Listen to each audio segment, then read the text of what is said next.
Queridos alunos, aí ó, mais um autor representativo da prosa romântica brasileira, Bernardo Guimarães, conhecido por ser o autor de A Escrava Isaura, né?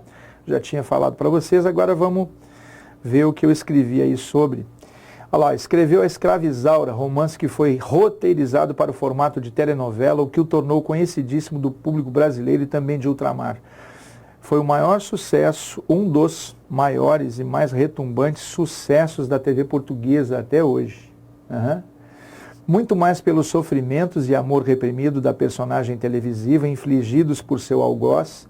A personagem televisiva, né, Isaura, foi representada pela Lucélia Santos, jovenzinha, e o seu algoz era o fazendeiro, proprietário da fazenda, chamado Leôncio. Não me lembro quem fez, me foge agora o nome do ator que fez esse papel na telenovela, do que propriamente pela qualidade do texto literário ou de sua trama narrativa. As pessoas se comoviam com os sofrimentos da Isaura diante da maldade do seu algoz Leôncio, que na verdade era apaixonado por ela, né? E não se vendo retribuído em seu amor, correspondido em seu amor, fazia que ela sofresse e a fazia sofrer bastante o tempo todo, né? Aí, ó, um trechinho para leitura. Ah, estás ainda aí? Fizeste bem, disse Leôncio. Mal avistou Isaura, que trêmula e confusa, era uma figura muito frágil, não ousara sair do cantinho a que se abrigara e onde fazia 1000 votos ao céu rezando, né, para que seu senhor não a visse, nem se lembrasse dela naquele momento. Isaura, continuou ele, pelo que vejo andas bem adiantada em amores, estavas a ouvir finezas daquele rapazola, tanto como ouço as suas, meu senhor, por não ter outro remédio. Ela era corajosa. Uma escrava que ousasse olhar com amor para seus senhores merecia ser severamente castigada. Mas tu disseste alguma coisa àquele estouvado, Isaura? Eu, respondeu a escrava perturbando-se, eu nada que possa ofender nem ao senhor, nem a ele. Esse romance é recheado desses diálogos meio dramáticos entre o algoz e a vítima, né? O Leôncio e a Isaura. Pesa bem as tuas palavras, Isaura. Repare que sempre há um tom de ameaça na fala do Leôncio, do senhor da Isaura. Olha, não procures enganar-me. Nada lhe disseste a meu respeito? Nada. Juras? Juro, balbuciou Isaura. Ah, Isaura, Isaura, tem cuidado. Se até aqui tenho sofrido com paciência as tuas repulsas e desdéns, não estou disposto a suportar que em minha casa e quase em minha presença estejas a escutar galanteios de quem quer que seja e muito menos revelar o que aqui se passa. Se não queres o meu amor, evita ao menos de incorrer no meu ódio. Ameaça pura o tempo todo. Perdão, senhor, que culpa tenho eu de andarem a perseguir-me? Tens alguma razão. Estou vendo que me verei forçado a desterrar-te desta casa e a esconder-te em algum canto onde não sejas tão vista e cobiçada. Para quê, senhor? Basta, não te posso ouvir agora, Isaura. Não convém que nos encontrem aqui conversando a sós. Em outra ocasião te escutarei. Preciso estorvar que aquele estonteado vá intrigar-me com Malvina, murmurava Leôncio retirando-se. Ah, cão, maldita hora em que te trouxe à minha casa. Permita a Deus que tal ocasião nunca chegue, exclamou tristemente dentro da alma a rapariga. Rapariga, gente, é feminino de rapaz, viu? Hoje em dia eu sei que tem outro sentido. Rapariga é moça. Hoje em dia, no português contemporâneo, rapariga de moça não tem nada, né? Vendo seu senhor retirar-se, ela via com angústia e mortal desassossego as contínuas e cada vez mais encarniçadas solicitações de Leôncio, e não atinava com meio de opor-lhes um paradeiro. Resolvida a resistir até a morte, lembrava-se da sorte de sua infeliz mãe, cuja triste história bem conhecia, pois a tinha ouvido, segredada a medo e misteriosamente da boca de alguns velhos escravos da casa, e o futuro se lhe antolhava carregado das mais negras e sinistras cores. Revelar tudo a Malvina era o único meio que se lhe apresentava ao espírito para pôr termo às ousadias do seu marido e atalhar futuras desgraças. Mas Isaura amava muito sua jovem senhora Malvina, para ousar dar semelhante passo que iria derramar-lhe no seio um pego de desgostos e amarguras, quebrando-lhe para sempre a risonha e doce ilusão em que vivia. Reparem na pomposidade da linguagem e no esvaziamento mesmo do enredo, gente, não sai disso.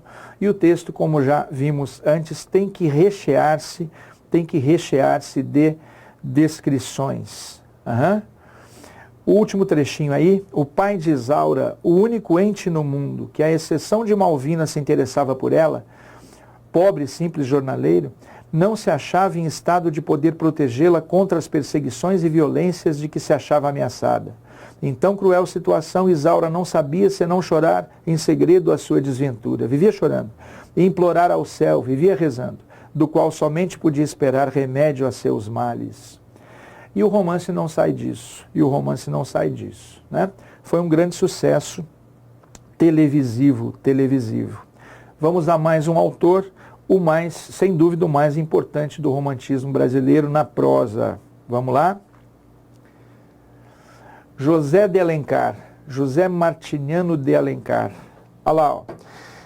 Trata-se, sem dúvida, do maior prosador romântico brasileiro, apesar de também repetir algumas fórmulas narrativas fundamentadas na linearidade narrativa, coisa que já explicamos, no descritivismo e em certo exagero no que diz respeito aos aspectos pitorescos, curiosos, da paisagem e dos tipos em seus romances indianistas, o Guarani, Iracema e o Birajara.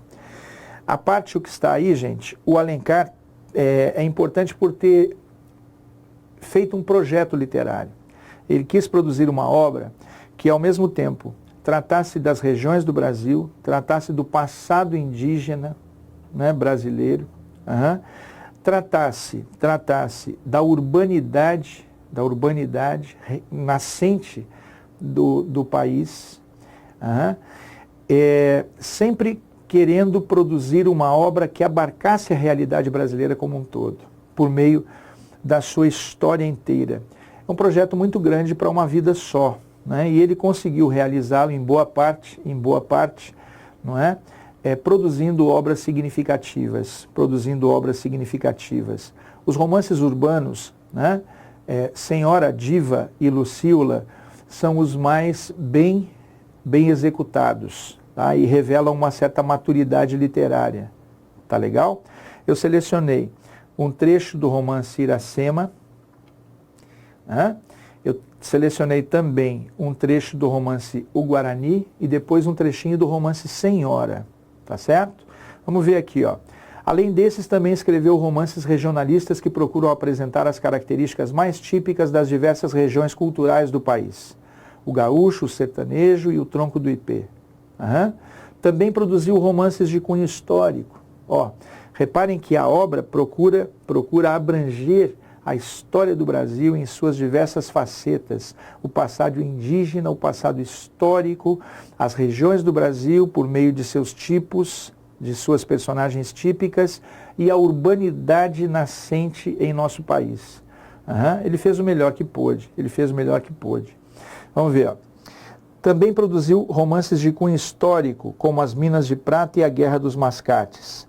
Suas obras mais bem trabalhadas do ponto de vista estético-literário são, segundo a crítica, os romances urbanos Lucíola e Senhora. Acrescente-se o romance Diva também, que se ambientam na época do autor e retratam os costumes da sociedade carioca do Segundo Império, do Segundo Reinado. Seguem trechos dos romances Iracema, o Guarani e Senhora para leitura e análise. Vou ler um trechinho pequeno de cada um deles, tá legal? Guarde que a obra do Alencar é a mais bem acabada entre os prosadores do romantismo. Além do valor que tem, já mencionado, de ter feito um projeto literário que pudesse ser uma espécie de retrato da história do Brasil até o momento em que ele viveu. Tudo bem? Vamos ver, ó. Conhecidíssimo trecho, o início aí do romance Iracema, né? O capítulo 2. Além, muito além daquela serra que ainda azula no horizonte, nasceu Iracema. Bastaria dizer, Iracema nasceu, né? Iracema, a virgem dos lábios de mel, que tinha os cabelos mais negros que a asa da graúna e mais longos que seu talhe de palmeira. O favo da jati não era doce como seu sorriso, nem a baunilha recendia no bosque como seu hálito perfumado. Isso não era uma mulher, uma índia, era uma deusa.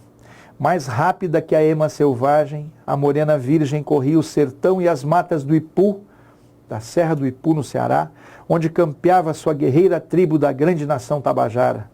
O pé grácil e nu, mal roçando, alisava apenas a verde pelúcia que vestia a terra com as primeiras águas.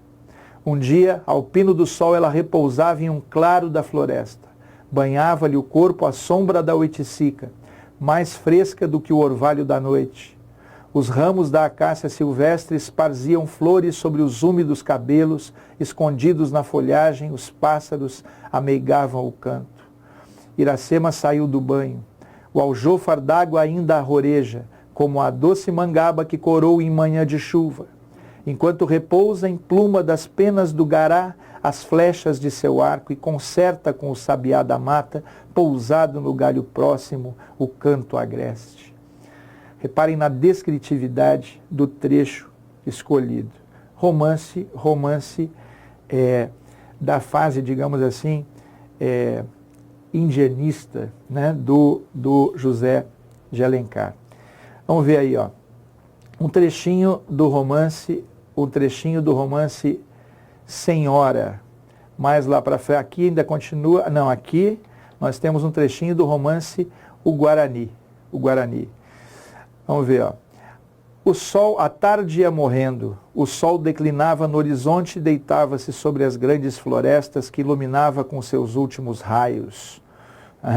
A luz frouxa e suave do ocaso, deslizando pela verde alcatifa, enrolava-se como ondas de ouro e de púrpura sobre a folhagem das árvores. Pura descrição, gente, sempre assim. O romance O Guarani trata da paixão entre a Ceci e o índio Peri. Ela, filha de um nobre português, Dom Antônio de Maris, que morava num castelo, né, no meio da floresta fluminense. Ele, um índio heróico, corajoso, etc. Lá mais para frente nós temos um trechinho, aqui, ó, mais para frente nós temos um diálogo. Esquecia-me contar-vos, senhor Dom Antônio, disse ele, aproveitando-se de uma pausa, um dos incidentes da nossa viagem. Qual? Vejamos, respondeu o fidalgo. A coisa de 4 léguas daqui encontramos Peri. Ainda bem, disse Cecília, há 2 dias que não sabemos notícias dele. Nada mais simples, replicou o fidalgo, ele corre todo este sertão. Sim, tornou Álvaro, mas o modo por que o encontramos é que não vos parecerá tão simples. O que fazia então? Brincava com uma onça como vós, com o vosso viadinho, dona Cecília. Cecília tinha um viadinho e o Peri brincava com onça.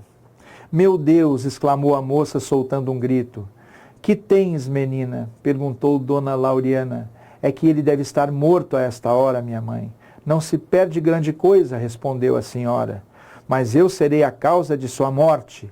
Como assim, minha filha? Disse Dom Antônio. Vede vós, meu pai, respondeu Cecília, enxugando as lágrimas que lhe saltavam dos olhos. Conversava quinta-feira com Isabel, que tem grande medo de onças, e brincando disse-lhe que desejava ver uma viva. E Peri foi a buscar para satisfazer o teu desejo, replicou o fidalgo rindo. Não há que admirar, outras tem ele feito. Porém, meu pai, isto é coisa que se faça, a onça deve tê-lo morto. Não vos assustei, dona Cecília, ele saberá defender-se. E vós, senhor Álvaro, por que não o ajudastes a defender-se, disse a moça sentida. Oh, se visseis a raiva com que ficou por querermos atirar sobre o animal. E o moço contou parte da cena passada na floresta. Como vocês podem ver, um romance em que o índio, né, é colocado como um herói grandioso, corajoso, que lida com onça. Né? O romance O Guarani trata do amor, né, desses dois personagens, entre os quais nunca efetivamente acontece nada, né? A gente fica esperando que alguma coisa aconteça, que algo aconteça entre os dois, e até o fim do romance isso é apenas suposto, mas não se vê nada de concreto em termos amorosos, né, acontecendo entre esses dois personagens apaixonados, tá bom? Na sequência a gente estuda um trechinho do romance Senhora, que é, segundo eu penso, o mais bem elaborado de toda a produção literária do Alencar. É uma história de adultério, tá bom? Daqui a pouquinho a gente trabalha esse texto. Até já.